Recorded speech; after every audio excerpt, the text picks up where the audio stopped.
Hello నమస్తే, welcome back to my channel. అందరూ ఎలా ఉన్నారు? సో ఈరోజు మినీ వ్లాగ్ ఏంటంటే మా అత్త వాళ్ళ ఫ్యామిలీ అంతా మా ఇంటికి ట్రిప్ కోసం వచ్చారనమాట, కాకినాడ చూద్దామని. సో మేమైతే వాళ్ళు కాకినాడ బీచ్కు షికార్కి అయితే వచ్చేసాము.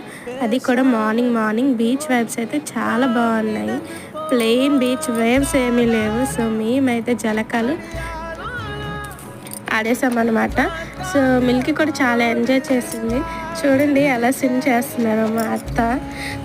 చాలా రోజులకి ఒక బంధించిన చేపలు నీటిలో వదిలితే ఎలా జలకాలు ఆడుతారో అలా జలకాలు ఆడుతుంది మా అత్త. చూడండి, చిన్న సైజు చేపల తోక ఊపుతుంది చూడండి, అలా తోక ఊపుతుంది. కోనేం ఫిష్లా అనిపించింది నాకైతే. మా అత్త అయితే చాలా బాగా ఎంజాయ్ చేస్తుంది. ఇక్కడైతే మాకు మా అత్త స్విమ్మింగ్ అలా చేయాలని నేర్పిస్తుంది అనమాట. ఎలా తేలుతుందో చూడండి, ఇంకా ఒక చిన్న పిల్లలా మారిపోయింది మా అత్త. సో ఇది 2 days మినీ వ్లాగ్.